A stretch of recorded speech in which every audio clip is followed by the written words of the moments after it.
Welcome to Live Sense8. I'm Sheila Applegate. I'm Zac Hansen.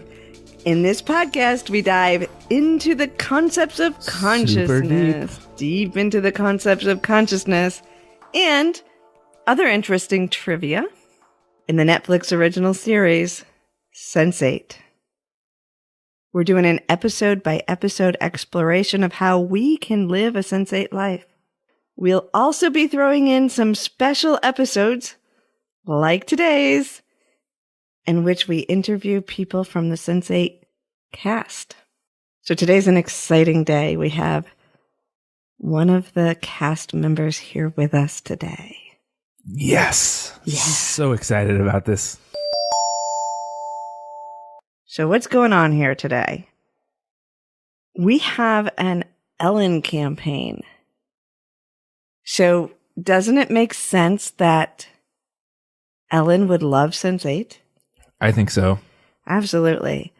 So there's a campaign, if you haven't noticed, to get Ellen to invite some of the cast members and even Lana onto her show to give them more attention and to promote the show, right? Give them the love they deserve. The love and the honor, the respect, everything. I mean, it would be such a perfect match. So the link that you can use to send an email to request this is going around. I also found a mailing address for that. So on our Patreon, we'll have both the email link and the snail mail for you to send an email or a letter and tell Ellen why Sense8 is important and why they should be featured on her show.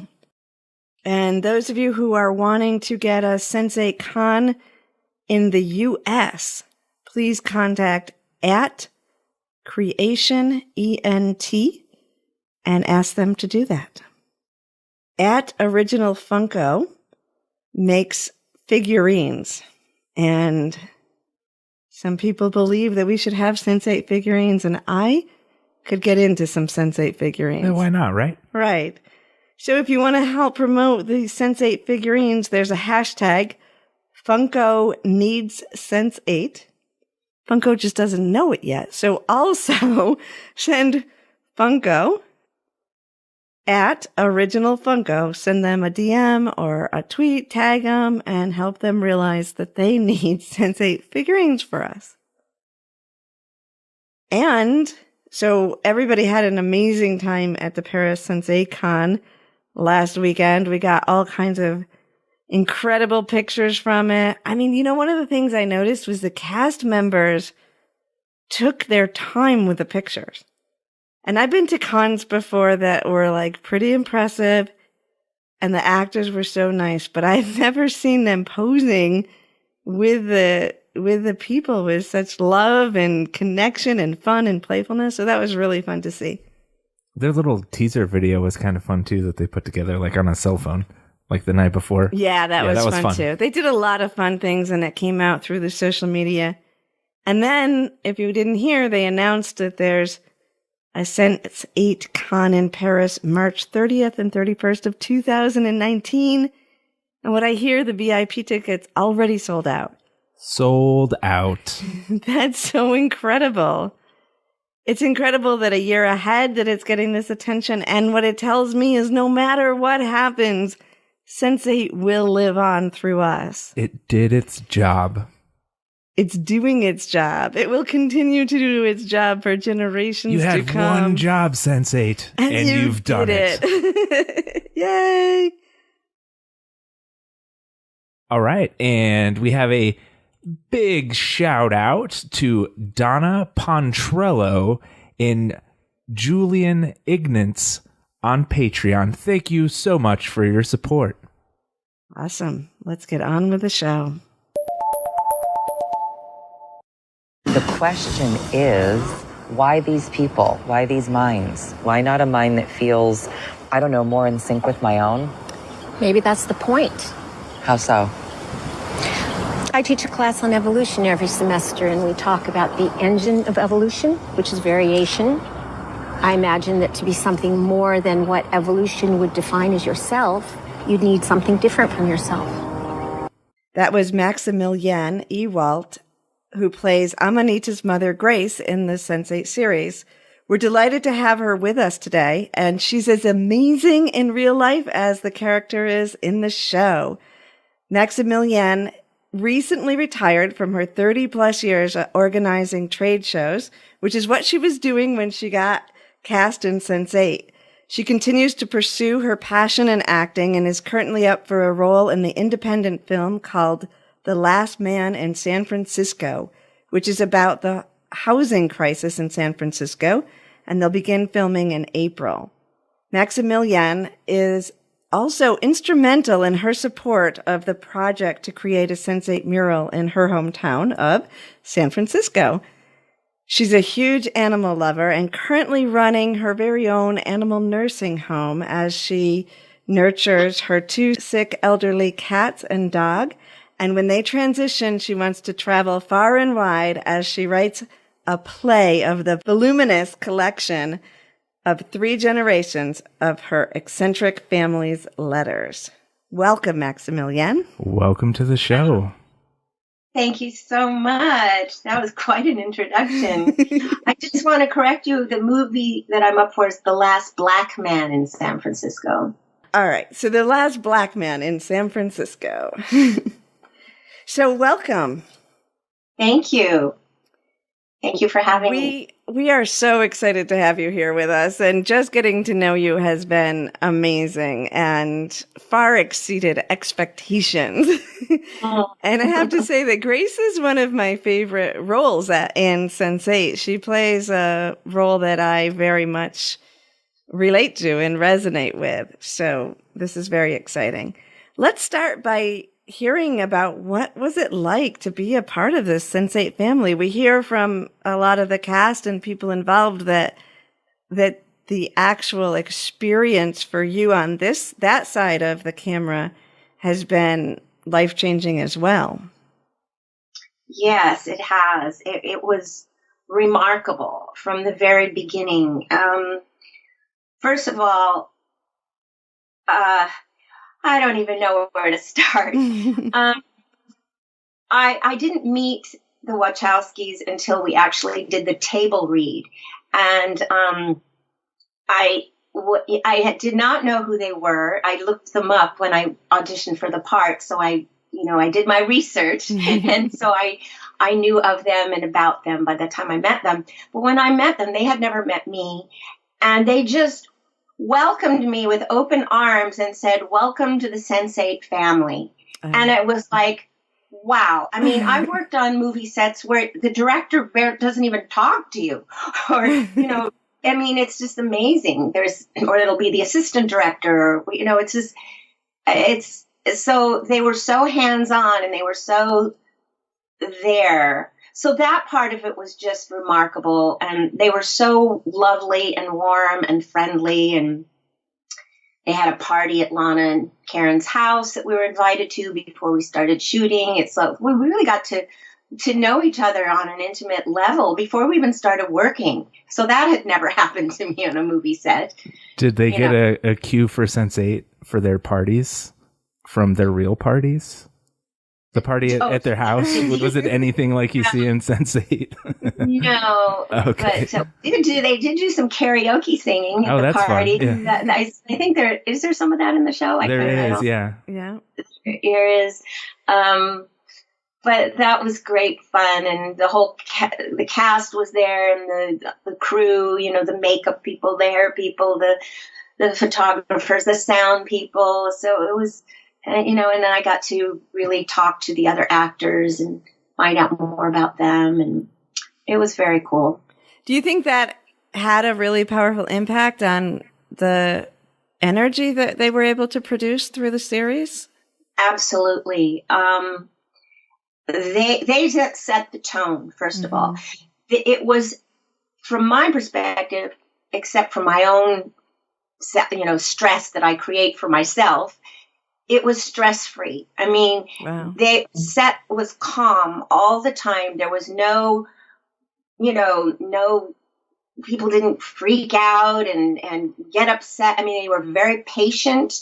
And they totally set the tone, and everybody was so kind and so nice. Kindness is sexy, as they say in the picture, in the photos at the beginning of the show, and they live by that. And I later learned that they actually, according to one of the actors, did a fair amount of research on us. I said, "Oh, research? I said, what do you mean? They did a background check on us? They did criminal background checks?" No, they checked to see how if we got along with people and were easy to get along with and work with. And I'm like, wow, it shows, because everybody is like that. Wow, there's no awesome. conflict on the set at all. It was amazing. And as I said before, I worked on Nash Bridges. I don't know if you know that show. It was a show, Don Johnson. And I did a scene with him. He didn't even acknowledge my presence, because I wasn't young in my 20s and blonde or something. And the way he talked to his director, I mean, it was whole other thing. So I felt very blessed, and I loved working with them. They're brilliant. I loved watching them work. They are like Sense8s. They don't even have to talk to each other. They're like one mind. They don't have, they hardly had to talk to each other. They just understood, because they've done work together so much. Is that Lily and Lana specifically, or does that expand out past the? I'm talking about Lily and Lana as siblings. Yeah. Okay. Done all their show. They've done all their work together. They've worked right for all this time until season 2 of Sense8, because then Lily has taken a leave for a while, and so she wasn't on the set at all. Now, when I started working on Sense8, Lily was Andy at the time. Right. So, yeah. So I haven't seen her since then, but yeah. Well, it takes one to know one, so it doesn't surprise me at all when you're telling me how they communicate. Right? Yeah. They've had to draw their artwork over their careers is extraordinary, in my opinion, and they really have to understand life really well to be able to communicate the level in this media that they do. In my opinion, they just have to have known these things to be able to express them the way they do. Absolutely. Yeah. And I actually had started to be aware of them, even though I knew of The Matrix. I started to be aware of them a few years before Sense8, and was sort of watching them through Cloud Atlas and Jupiter Ascending, and knowing how similar their message that comes from their heart is to my message that I've worked at through a different means of trying to bring to the world, and feeling the frustration that they had in not being able to fully convey it. And then coming to Sense8 and watching them masterfully be able to take the time and share all of this information with the world. I was just so happy for them that they were able to have a forum with which they could express this, and to gather a cast to create that. Like you're saying, they had to create a vibrational atmosphere in order to produce this magic and this masterpiece. And they were able to do all that. And a huge portion of the world was able to receive it. And hopefully with time, more will be able to receive it as well. Yeah, that's very nice. Very well said. Yeah. So you also got to, in the upcoming special, you got to return to your hometown, or to where you grew up, right? Yes. Yeah, I lived in Paris from the age of 14 to 19. And so that was very special for me. I got to speak French with the fans. Nice. But they all speak very good English too, so we go in and out of French and English, and yeah, they were pretty surprised when I was speaking French to them. It's like, how come you speak such good French? Oh, I went to school here. I got my back here. And they're like, what? So that was great. And I think that, well, I'm not going to tell you. I almost told you where we were shooting. And I don't want to tell Well, you that. even the fact that you ended up in Paris is intriguing, right? How did Grace end up in?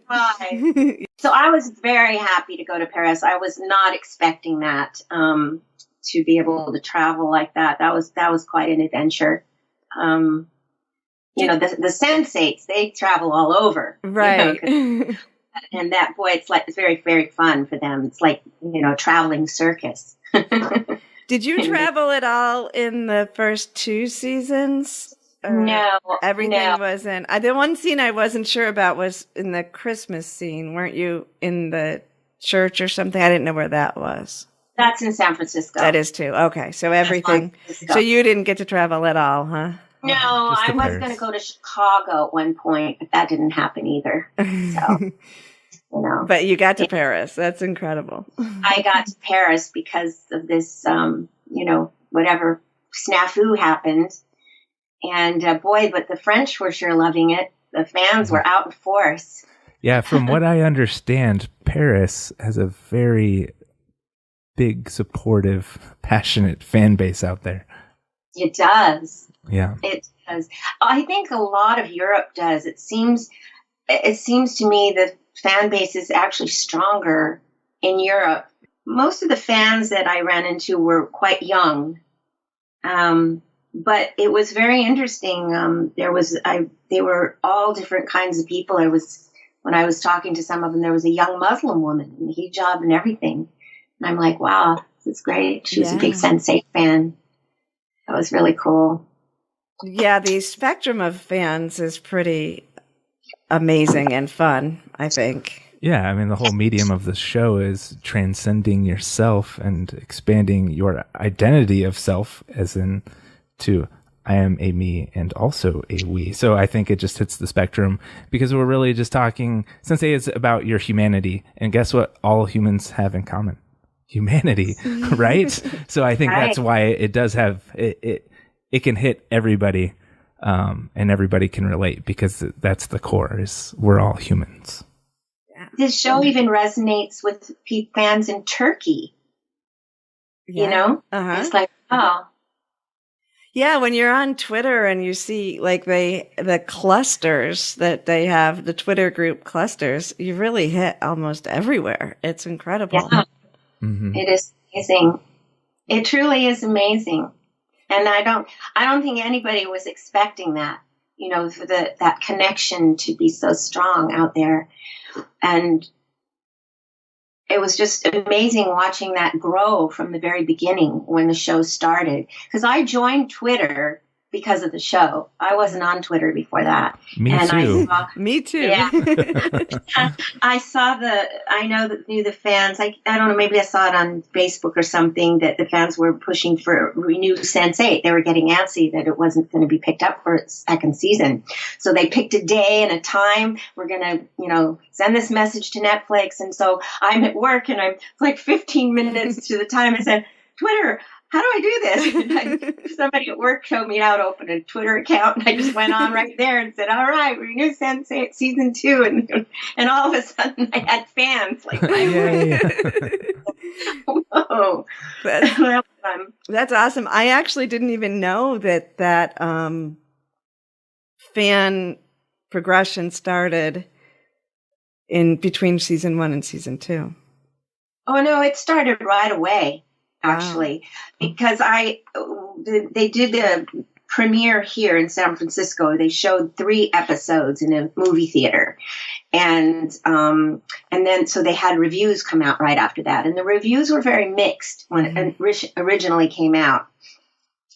And I was like, oh, but then as people once it started airing, and people started watching it, I was stunned by the response. People were like crazy about it. The people who loved it were like, wow, it just was like snowballing so fast. And I was so excited that I found this poem by the poet Hafiz, who was a contemporary of Rumi. Mm-hmm. And I don't have it with me, but it was a beautiful poem, basically about how I am a we. It's that same concept. And I said, oh my God, I got chills. And I said, I've got to send this to Lana. And I put this collage together and put the poem on there. And I drove it over to her house and put it on her doorstep, not knowing if they'd ever get. I said, I have a feeling this show is really going to take off. I just have a strong.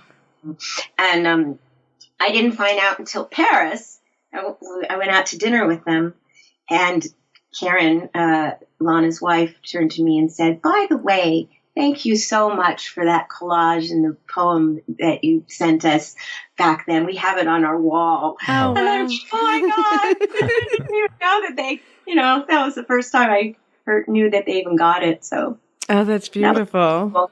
It's very nice for them to tell you. Yeah.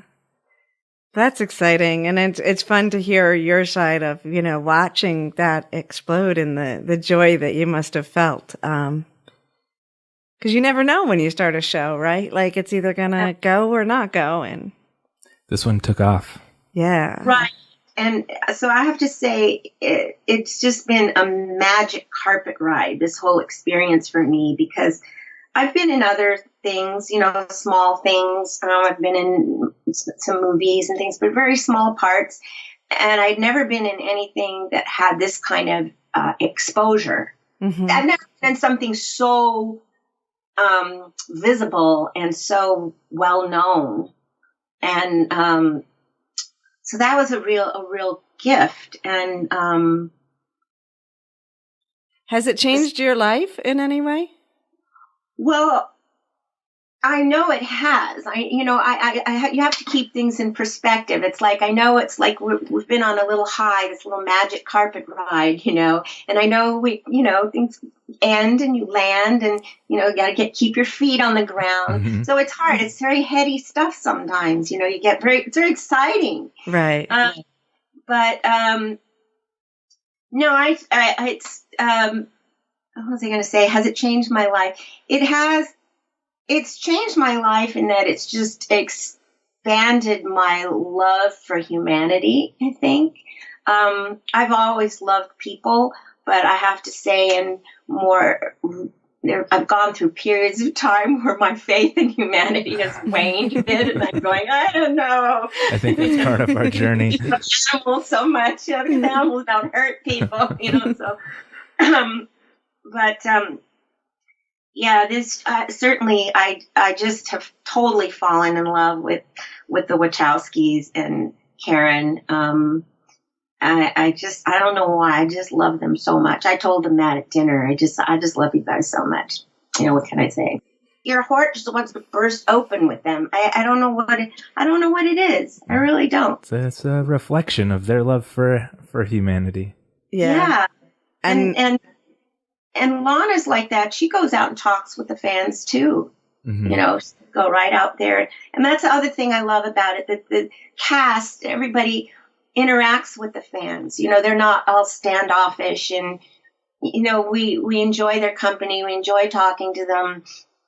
And I think the fans love that. And we love them because we know the show would be nothing without the fans. And I think that that's kind of unique, but part of what the magic of Sense8 is, because it's moving off the screen and into reality. And there's a blending of that going on in the way you're all relating to the fans.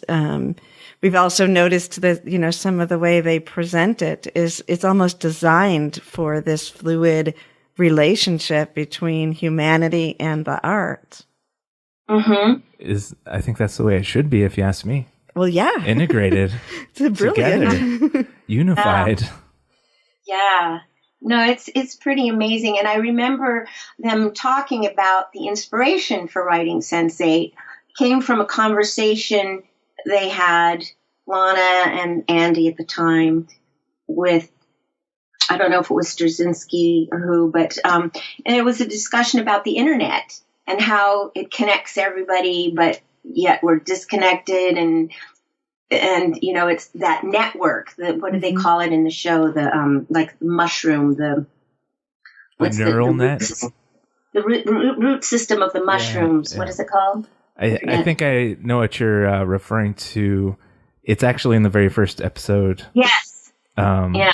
I'm just trying to see if I can pull up the quote in my mind because I don't have it in front of me. But the villain, I say the villain, the drug dealer, he's the one who says it when he brings up the idea, when he's talking about DMT and limbic resonance. It's interesting that it was the internet that kind of springboard them to this concept, because I've actually talked about that for quite some time. So I think in some ways people focus on the disconnect that we're experiencing, but to me, I see it as a gateway to our higher consciousness, and working with people, helping them communicate with a non-physical. And that work has actually gotten easier for me to help people through the internet, because so much of our conversations are in our heads now. So if you're texting people, you're having a conversation, but you're not seeing the person. So we can get stuck there. It has to be the springboard or the gateway to move to what Sense8 presents, but it actually has helped to evolve us in our telepathic communication and the connection that they're representing here. Yes, it does. Of course, it has a dark side, too. Oh, indeed. I haven't watched Black Mirror, but I know that's why I don't want to watch it. And sometimes I have enough trouble. Sometimes the, new media or whatever it's called, just, especially in this day and age, can get really out there, with people commenting on things and it. Yeah, and I think a lot of the ones that are exploring this, aside from Sense8, do explore more of the dark side. And that's what makes Sense8 so important and incredible. I mean, there is a little dark undertone with the story of feeling like they're being chased. But other than that, the majority of it is not about that. Right. Right. Well, they kind of blur the lines because, there's sexuality, there's drugs, there's a cop doing heroin. I mean, there's just it gets blurry and there's no right or wrong. So it's good. And a criminal with big guns. Yeah. big guns. Yeah. And then Kala even helps Wolfgang blow some people up. And she's a scientist, right? She's like, I know how to get you out of this. We'll put these chemicals together and we'll get you out of here. So, and she doesn't seem like she's that kind of person, but when it's time to be a gangster, it's time to be a gangster. And then you have my daughter, who in the scene when they go into the Dr. Metzger's house, they break into Dr. Metzger's house, and Amanita finds a photograph of Dick Cheney. And she goes, oh, look, what does it say? I knew he was evil. I'm going, okay, yeah, that's going on here too. That's funny. Well, speaking of your daughter, let's jump into Grace. Yeah. Okay. Great. Yeah, I want to hear about your how you resonate with Grace and that role. Does that feel like a reflection of you, or? Absolutely. I think I was cast because I'm basically playing myself. Really. It was just easy. It was easy. The only, I think I shared this with you, Zac, the other day when we talked, although I would want to know who was the father of my children. I might differ there a bit. But yeah, no, I'm sure, yeah, she's probably quite a bit more open-minded than I am a little bit. I mean, I consider myself pretty open-minded. I have a big heart just like her, definitely. Mm-hmm. And I'll just hug everybody. I'm like that for sure. And when I met Karen, Lana's wife, the first time at the table, she came up to me and she goes, "You're perfect for Grace." You are. I agree. It's true. Thank you. Yeah. So no, it was. I was really happy to be playing the good mom. Right. Because then everybody, well, the fans say, I need a hug from Amanita's mom, and it made me feel so good. It made me feel like they were all my children, you know.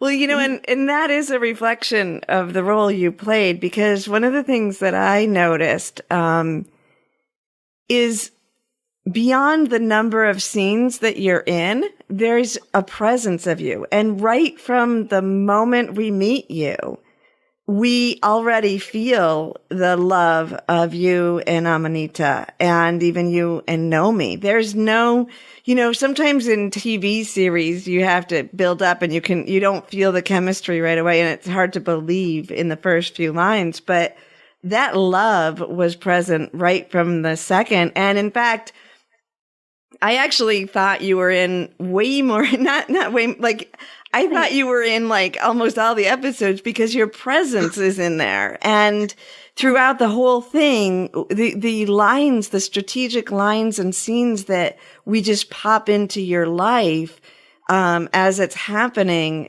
but you can feel the love of Grace supporting Amanita, and then Amanita supporting Nomi because she was raised in that.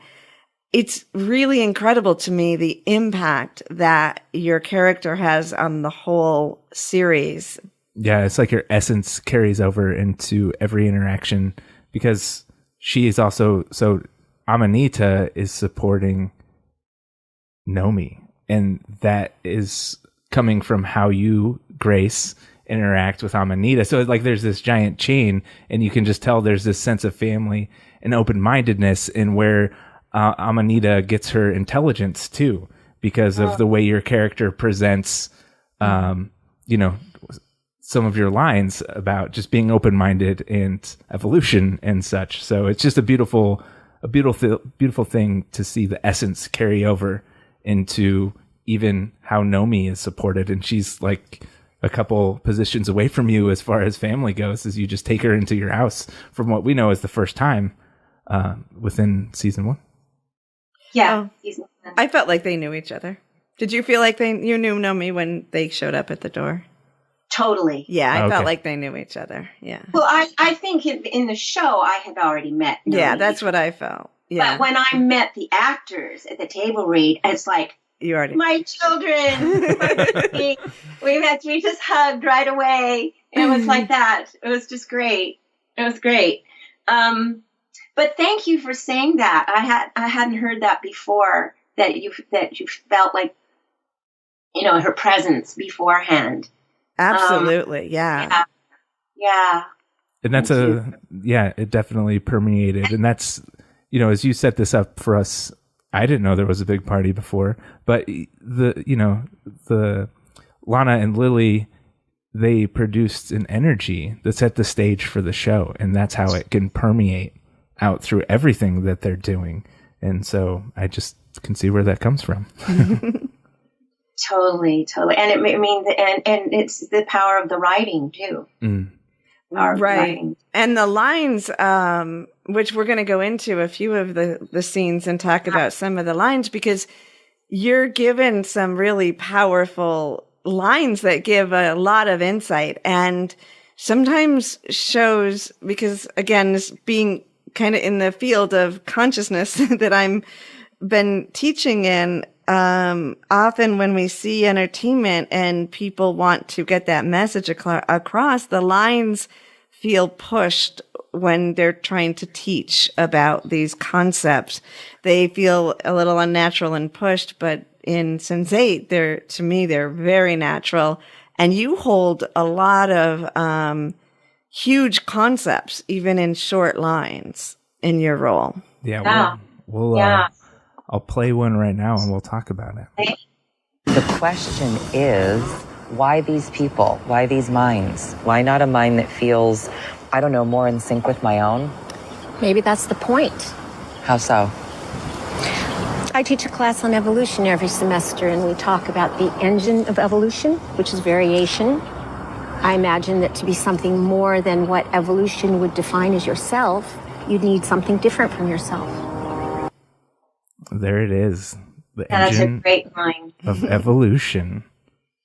So, Maximilian, how does that play out in your life? I knew you were going to ask me that. We're going to discover this answer. I don't know my homework on evolution, but I did go to the Galapagos, but that was cool. Where Darwin came up with his theory of evolution. Nice. Well, I do think that in order to evolve, we have to change. We have to adapt. So we need to be constantly evolving, and that means being stretched as a human in whatever way that means. Having conversations with people you disagree with, you know. Yep. Very expanding, very challenging. Or we can stay in our stuck little worlds. No, this is, and then we don't grow, we don't change. So, because she asked that, why am I meeting all these people who are so different from me? And I think that she finds they're all not so different. You know, we find I am a we. We are ourselves, but we are also, we're just multifaceted as humans. You know, it's like polar bears. You know, they're very adapted to cold climates, right? Mm-hmm. And sadly, global warming, which is a huge thing for me, if they can't adapt to a warmer climate, they will disappear. And that's very sad, but that's, you know, I guess why humans, we're pretty adaptable. We're very adaptable. We are very adaptable. You know? And I like what you said about when she gets beyond the surface. I mean, they are so much alike when in their true essence of who they are. And having watched all the episodes, then gone back to pay attention to the individual lines, it was like almost shocking to me. Like, what do you mean she doesn't think these people are like her? But then when you think about all her scenes, she actually has created a very small bubble of life, in a sense, primarily on her sexual orientation, transgender. She's got that community of people who have experienced some of the same obstacles. And then she's got her hacker group, you know. So those are what she's identified herself with for so long. But then when she expands past that and starts to see herself in other beings that have completely different lifestyles, but she comes to know more of who she is through connecting with them. Yeah, and I think, too, another aspect of this is why we need diversity is because we all have something to give, right? Absolutely. So it's not just about seeing what we can assimilate from our other fellow humans, but and as we see in the show, as they share gifts with each other, they all have very unique perspectives that help each other out, getting out of tough situations. So I think that's the other aspect that's a beautiful thing about diversity. Yeah. No, absolutely. I mean, I don't know. It gets pretty vast here, but I mean, I live in San Francisco, one of the most diverse places in the United States, I think. I just learned recently that we're already, I think it's over 50% Chinese here. So, you know, when I get on the bus, sometimes I'm the only Caucasian person on there. So and I like living in a place like that. Mm-hmm. I grew up in Europe. It wasn't as diverse as here. But I can't imagine growing up without that, you know, and I can see how, you know, my sister had a stepson who moved here when he was a teenager, and he had lived in a very, down in Southern California, Lake Isabella, very conservative area.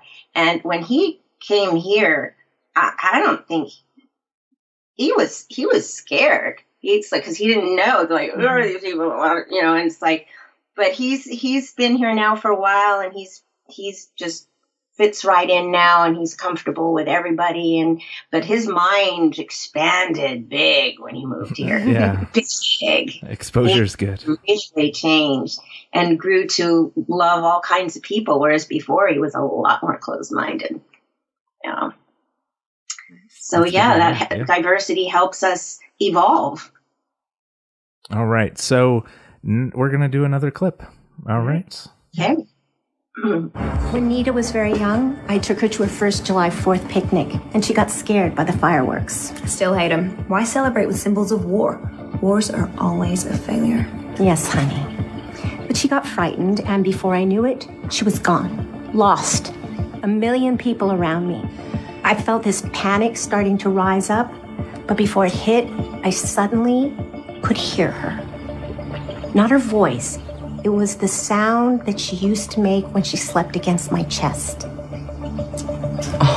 It was a feeling or a vibration, and I followed it straight to her.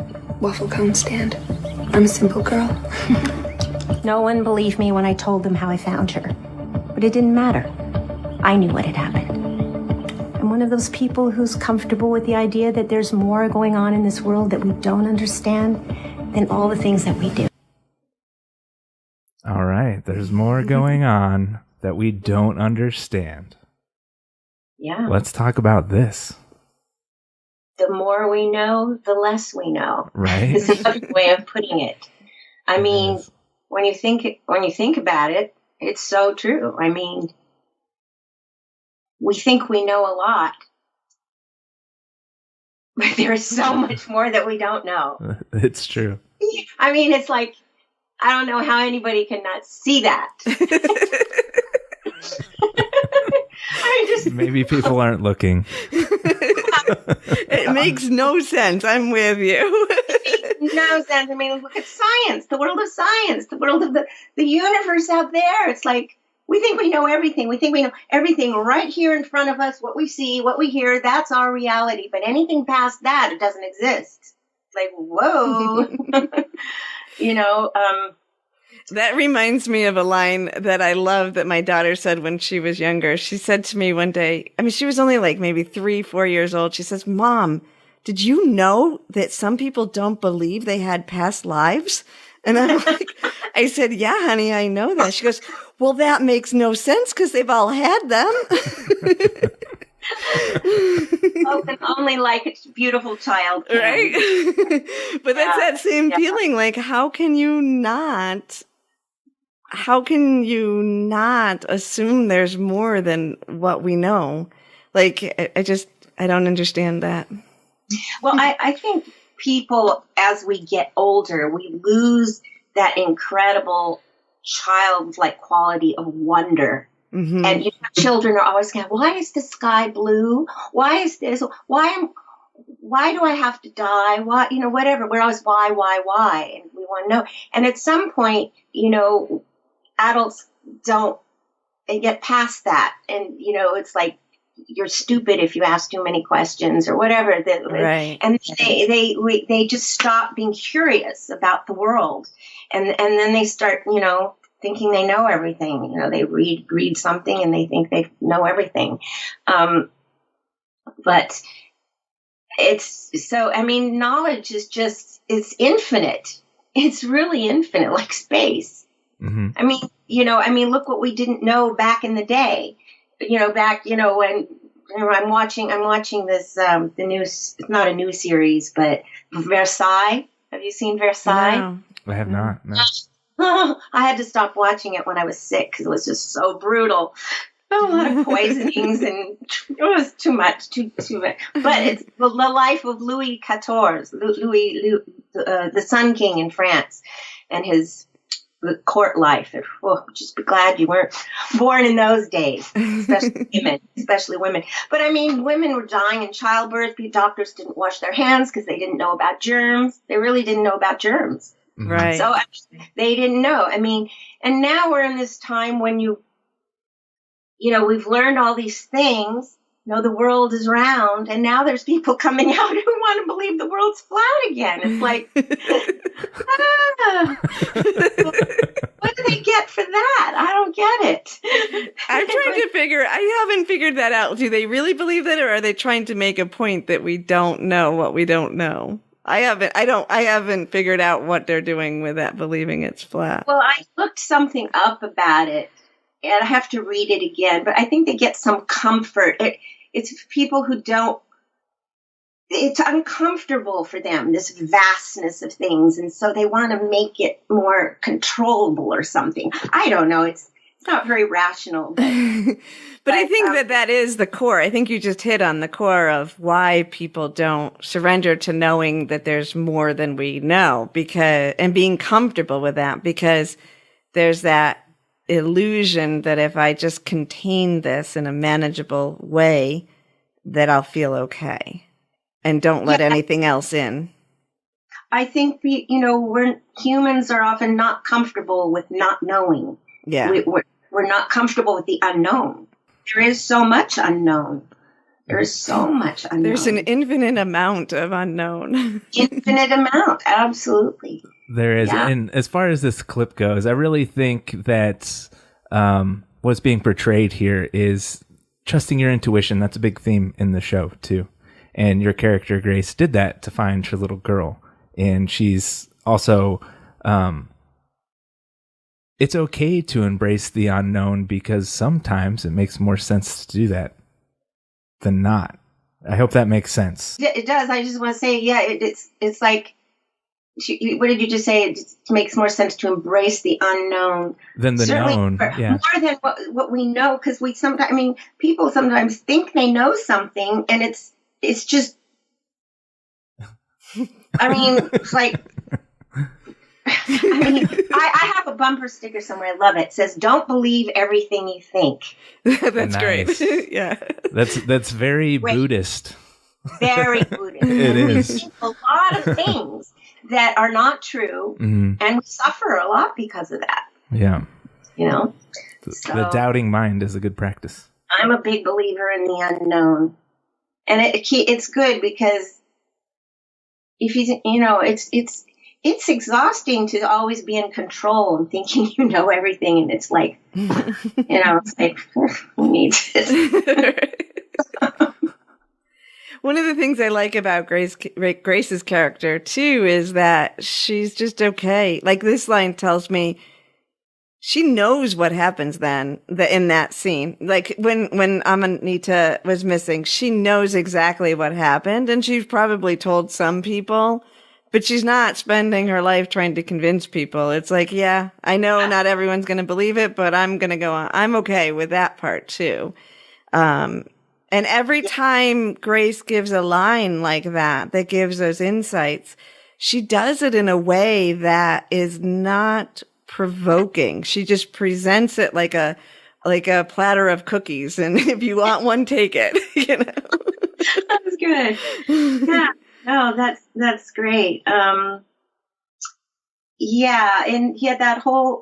that was a very moving speech in a way for me, to connect with that, whatever it is, that intuition that you have for and I think mothers do have that a lot. Mothers have that a lot. They, they're very connected intuitively to their babies. It's just, there's this invisible umbilical cord still there. Mm-hmm. So when I read that, I thought, she could be a Sense8. Absolutely. Maybe she's going to be a Sense8. That's a very sensation thing. Right. Yeah. So I don't know if we'll ever I think everybody becomes a Sense8 when they wake up, but that's just my perception. I did read somewhere, I don't know if it was Jan Straczynski who said, or somewhere, that, and maybe I made it up. I don't know. Maybe I dreamt it. That somewhere in here it said that anybody can become a Sense8 at any time in the show. Oh, okay. I don't have any reference to that. So we'll that would look be for cool. that when we go through. I'm getting a flash of a scene when that could happen. Jonas is talking to Will, but we haven't reached that scene in our. Maybe Jonas says that. Yeah, that's what I'm thinking. But we'll look for it because I don't think we've come to it in the episodes we've analyzed so far. Mm-hmm. He would be the character say it. He's kind of like the Yoda of the bunch. So. Yeah. I don't know how many of our episodes you've heard, but Zach and I have an ongoing thing. I love Jonas. And he doesn't as much, but he's coming to appreciate him. I didn't say I don't love Jonas. I just said I don't know whether he's a good guy or bad guy. I think that's still up in the air.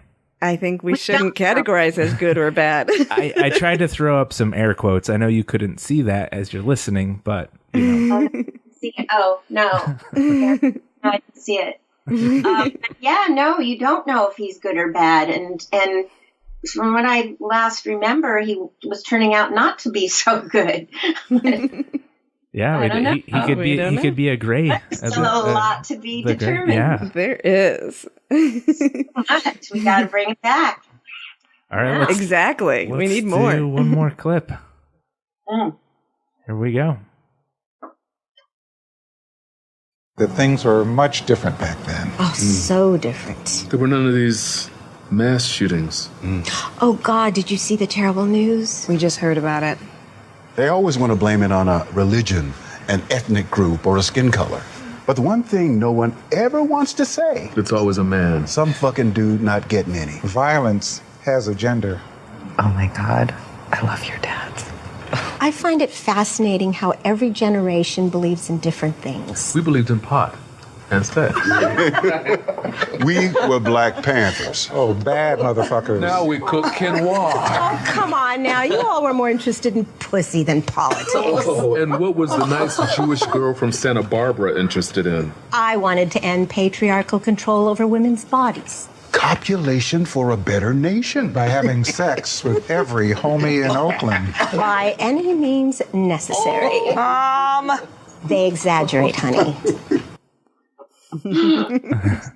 That was really fun listening to that. It's a great scene. It is. It's great. It is. We had fun doing it. Yeah. So how do you resonate with Grace as kind of an activist of sorts back in her day? Well, yeah. It was the 60s, right? We had the Vietnam War. You kidding? Yeah, no, it's a very political time then. So I also resonate with her in that way, or she resonates with me in that way, because I consider myself very political. I'm an activist. I wasn't always, but yeah. So I don't know. You did mention earlier you would like to know who the father was out of that in group. real life. That would be the difference, right? Like, I would like to know. Yeah. But I would still be friends with all of them. Of course I would. I am friends with a lot of my exes. Yeah. That's healthy, I think. Yeah. I am. My first boyfriend I'm still friends with. He has a daughter and I love his daughter. I think that's awesome. I think that's great. What else? There was something in there that I really wanted to pull out of this scene, and now I'm. Was it every generation? Yes, thank you. Yes. Tell me what you're thinking about that first. Well, that's a good question. Well, every generation. That's something we could talk about. See, I don't have any children of my own, but I have nieces and nephews. Well, I think the big difference, right, in the generations now maybe is social media and the internet. I mean, the newer generations have grown up with the internet in a way that we haven't, but that's just a different thing. You know, I hadn't really thought about this. It kind of goes along with the engine of evolution, if you ask me. You kind of have a theme, your character and her lines, because at first we're talking about needing diversity to evolve. And now that's kind of like at a micro personal level as you're talking to Naomi, and now we are at like a macro level as we're talking about cultures and generations and how each generation believes in something different than the last. So there's that engine of evolution working again. Definitely. No, that's very well put.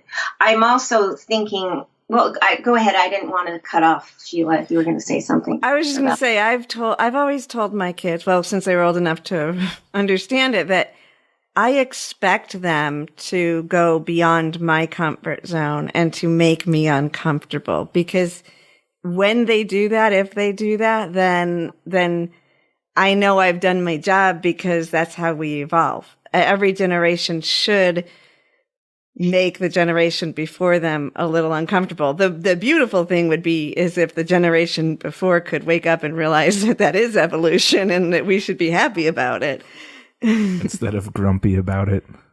No, that's you're so right. I do know that you hear your parents' voice, nagging you about something, why are you doing this? And then it's like they say, well, wait till you become a parent. You become a parent, and then you start doing the same thing to your child that your parent did to you. That pattern. Mm-hmm. Uh-huh. That does happen, but I took that line and said, well, then I'm going to make a note now not to do this later. And it worked, but exactly. But it is part of what, that's what we have to do. But we do start to hear ourselves, our parents' voices in ourselves. It's like, especially, some parents didn't like the music in the 60s. I turn all that down, that loud rock and roll, right? And now then we grow up and it's like, turn off that rap music, or, we do that kind of same thing. But I had a mother who was very open-minded. And so I didn't get stuck in that. But, sorry, I'm going on here about that. But I think you're right. Our children, that's the engine of evolution in action is children, and children are always making new changes. I remember watching this show a while ago. It was a reality show called Frontier House. I think it was one of the first reality shows, and it took 3 families from modern time, and they go live back in time, like during frontier days, and they have to, for 6 months, they have to wear all the old clothes. They can't have any modern things, no modern tools, nothing. And they have to live the way frontier people live. They have to raise their own food, and they have to prepare for the winter. And then they get to see if they're going to survive the winter. Did they make it? And they have no money. They have to build their own log cabin with no modern tools. And some of the families had kids. And how the kids were breaking the rules all the time, and they said that's how it was then too. They didn't want to wear the corsets. They'd run around in their nightgowns, going out. And so so that we evolved from wearing corsets to loosening our things. Thank God. We don't want to do that. So I just thought, young people they change things up. Good. We need that. Yeah. And I love the way you're talking about that. And to me, this is like one of my biggest passions and pet peeves. And it's interesting because, it's kind of like we said, how do people not realize there's more than we understand? It's like, how does each generation not realize that they're doing exactly what the generation before them did to them? Like when we judge, and they're always saying, yeah, but it's different with this generation, And to me, I am so protective of the younger generation, and I see such brilliance in them. Recently, somebody kept coming over to my Facebook and he was putting things that I did not agree with in my comments. And sometimes they were put in a way that was presented okay. And I'm like, okay, we can have different points of view. And one day he kept edging it and it was like not as polite and it was going further and further. And I was thinking all day, what is my line? Like, where is my line? And I was just sort of observing myself. And then he made a comment about the, stupidity of the young generation. And I'm like, I found my line. And he was blocked. I'm like, that's it. Wow. So to me, that's how I know so that line to me, and I'm glad you remembered what was so important to me, is that we have to wake up to that what we're doing, because that's what evolution is to stop suppressing the generation below you. Oh yeah.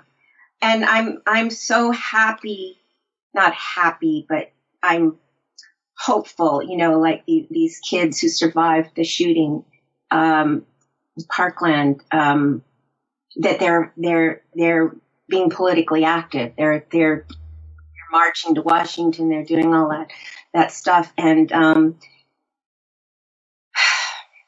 yeah. So it gives me faith in the future, that they're going to be voting next. I know. It's exciting. It's exciting. Yeah, my boy nephews, my cousins' kids, I'm exposed to that age because of my own kids, but there's all different people in every generation, of course, but the majority, the momentum, the trademark of this generation is very exciting to me. Yeah, one of the positive things we have about the internet is information, and people get to pick and choose what information they're exposed to. So a lot of the teachings that your guys' generation had to read in books is now published online and easily accessible. And there's a lot of young people getting this information super early in their life, so it's not so hidden, if you will.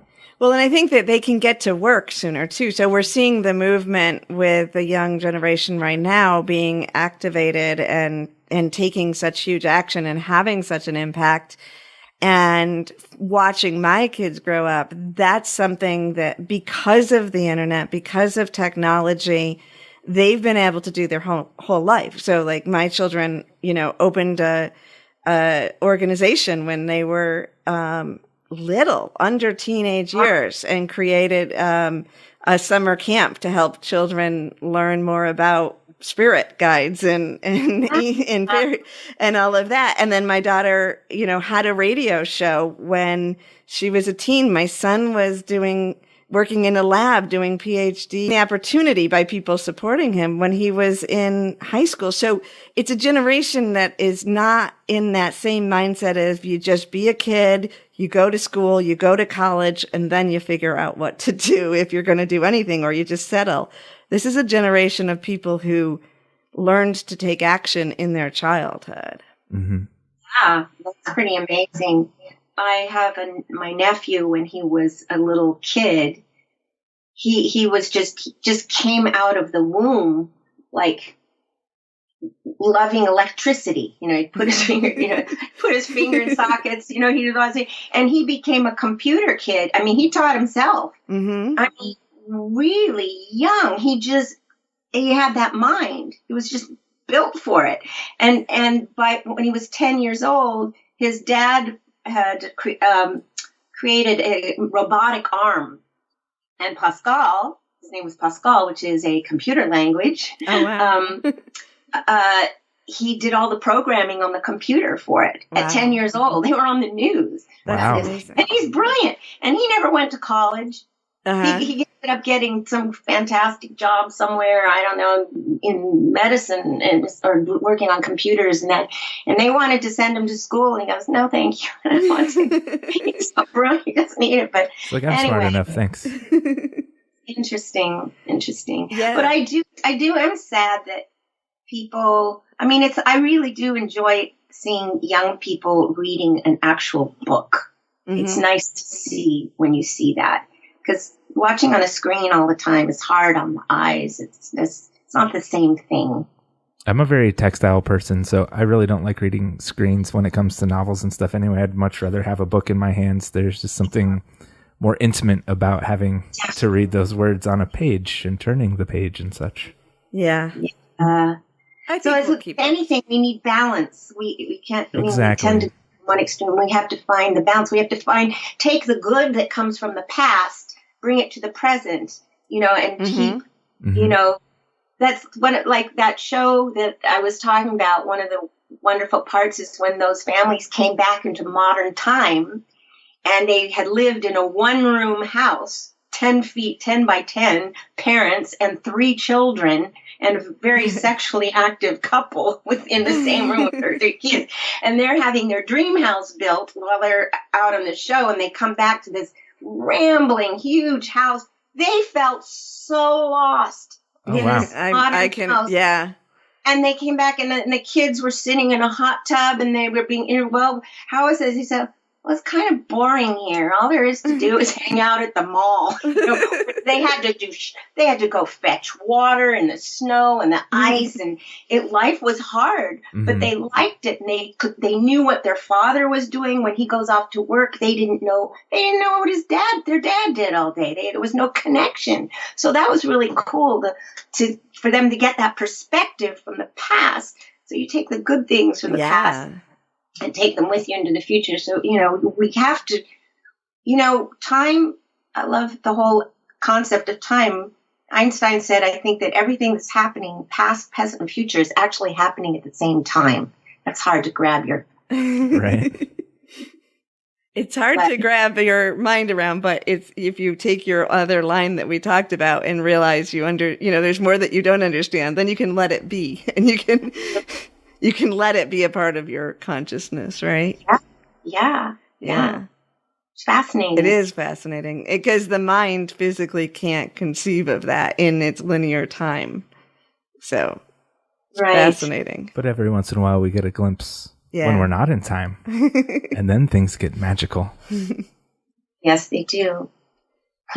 So what would you say living a Sense8 life means to you? Well, I've been thinking of that lately. Where to start? Well, starting with just the connection that I have felt with all these people, and the love that I feel for the fans and the show. In a way, my getting involved in this mural project, we're kind of tackling 2 subjects at once here, but in a way, that was a way of me kind of living the Sense8 life, of giving back to these incredibly creative fans, and so I'll talk about that in a minute. But I guess the other thing that I wanted to take from Sense8 is how they all are connected with each other, and they all help each other. And I think that's the message that I want to have. How can we all support each other and help each other, just to make the world a better place, really, or to make our lives better, and it's a hard thing, because it's a very hard thing. So I feel like doing these murals, I'm helping support their dream of bringing Sense8 back. I'm just connecting the dots to make it happen, and it feels really good to do that. It feels like it's coming from my heart, because it takes time, it's very exciting to do that. But also, I think living the Sense8 life in a way it moves into my political work, because I feel pretty passionate about my political activism, and I didn't always feel that way, but I feel we need that now more than ever. We need people who, with our democracy kind of at risk here, we need to come together and work together to save to preserve our planet. Which brings us back to Sense8 and the phenomenon of the fans and how they're connecting, like look what Sense8 is doing. People are becoming friends with people all over the world from different backgrounds. Yeah. Yeah. Finding their significant other. Right. Mm-hmm. And creating art. Yes. Incredible art. Yeah. It's been amazing. And I've connected with a number of the young artists out there. And one was, she was a musician and wrote some beautiful, beautiful music inspired by some of the characters on Sense8 who didn't even speak, like Wolfgang's mother. Wow. She was taken by it, and she composed a whole piece of music around this character, and then I guess she was going to try and raise money for women's shelters for it. Oh, that's beautiful. It was really amazing. She wanted to get her music on Sense8. Mm-hmm. So I was trying to encourage her, send it to him. You never know. Just put it out there. Is that music available? Yes. It's been a while since I've talked to her. She also has since transitioned to male. Okay. So I don't even remember his name. But I could get that back to you if you want. Yeah, that'd be great after the show. Yeah. And we can help share that. I want to hear it, and then we can get it out for other people to hear. Yeah. Because I think you're right. There is so much art, so much connection, so many defying boundaries. And I guess to me, that's where the hope is, because art will prevail, humanity will prevail, love prevails. I mean, it just does. It doesn't matter how much the denser side of our consciousness wants to fight. The rest of our consciousness will prevail because it's so much more than. Mm-hmm.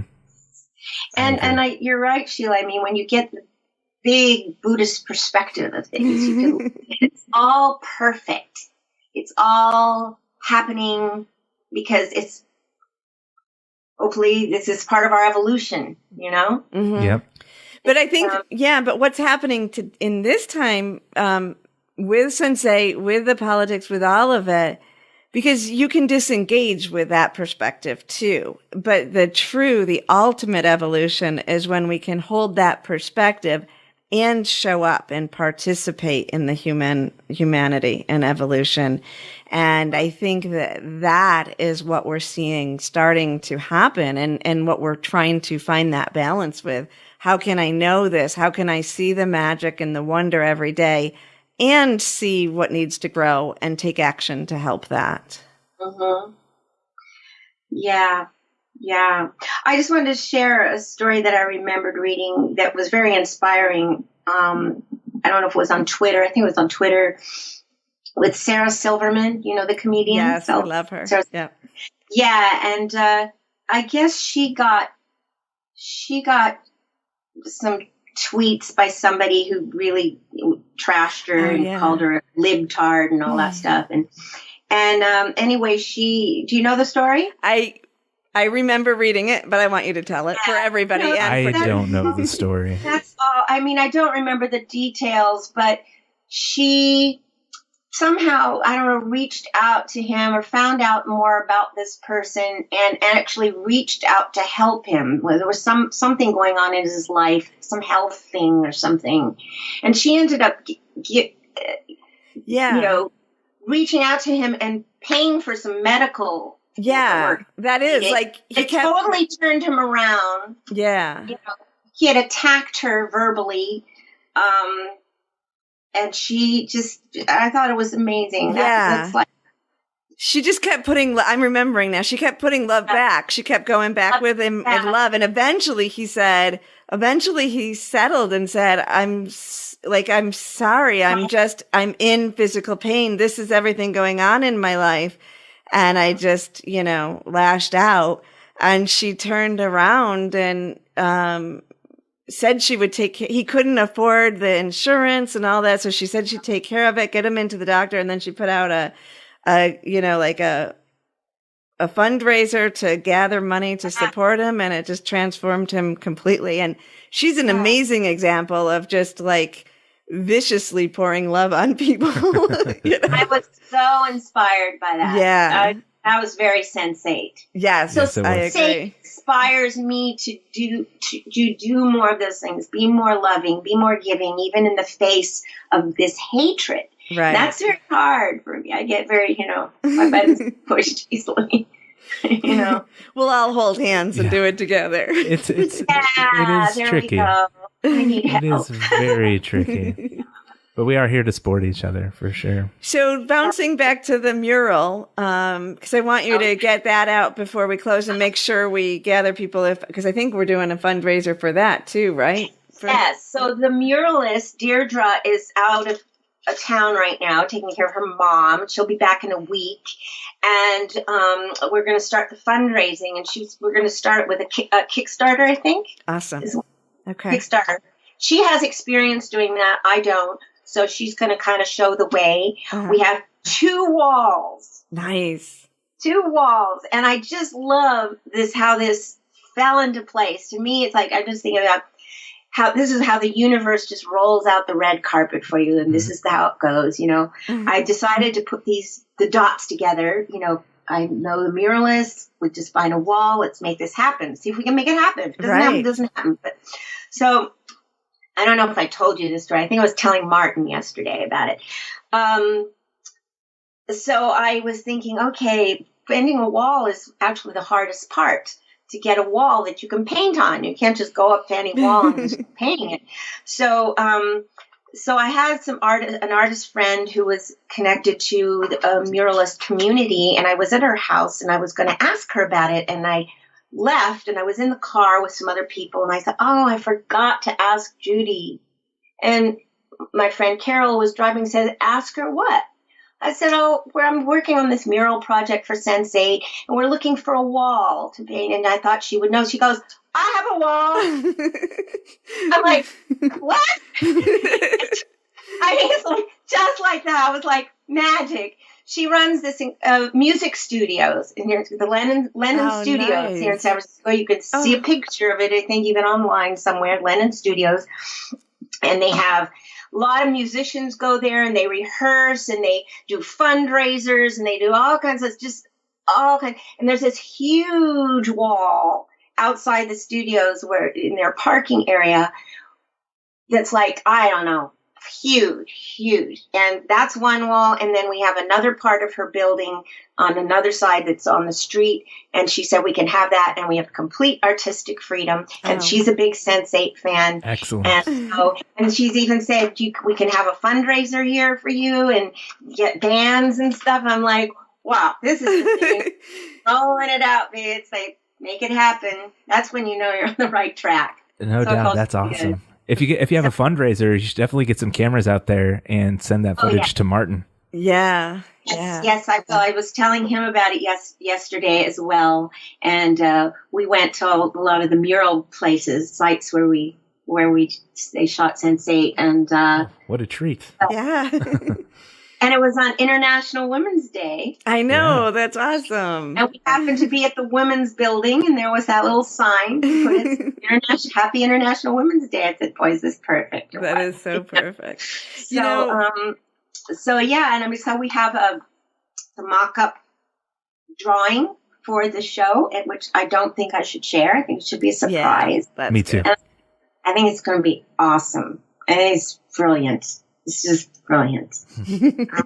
I'm really excited. So I love hearing this story, and I actually one of my favorite parts is that it's called the Lennon Studio, because I mean it couldn't be more divine, right? So John Lennon in the song Imagine is about, and I used that in an article I wrote years ago about moving beyond, like we've been fighting for peace for so long, and what's beyond that, and we need to be able to imagine beyond that in order to create it.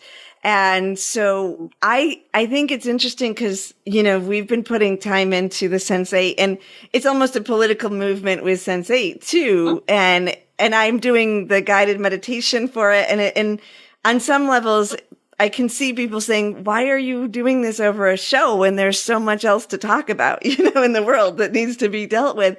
But what we're doing is saying, to me, we're saying we see a world where Sense8 is normal, and that when we're beyond this chaos, and we're going to put our attention on claiming that too, and the arts and the freedom that comes along with it, the diversity, all of that. So it's so perfect that you're balancing the Sense8 activism with the political activism, that it's on the Lenin wall. I mean, it couldn't be more perfect. And thank you for doing that.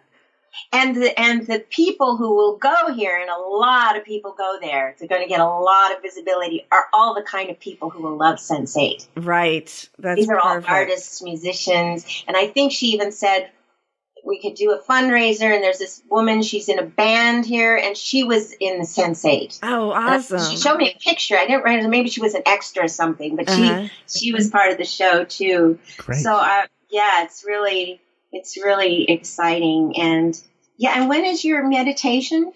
On March 20th. I'm doing a live guided meditation at 8 a.m. Eastern time. So that will be early for you. That's really early. Yeah, but I am going to record it. So if you can come live, but I'm going to record it. So you could always, I also see people, because people are from all around the world. So there's never a time that everybody's going to be awake. But, I figured if I did it then, if you didn't, when people wake up, they could listen to it, and we could just keep that energy going for the whole day. Mm-hmm. So, yeah, that would be great. So you don't have to wake up by 5 unless you want to. I'm not particularly a morning person, although I want to be, because it's such a beautiful time of day. It is a beautiful time of day. It really is a beautiful time of day. If I go to bed early enough, I might be able to. There you go. Yeah. Or you could put it right next to your bed and just set an alarm, hit play, and then fall back to sleep to it. Absolutely.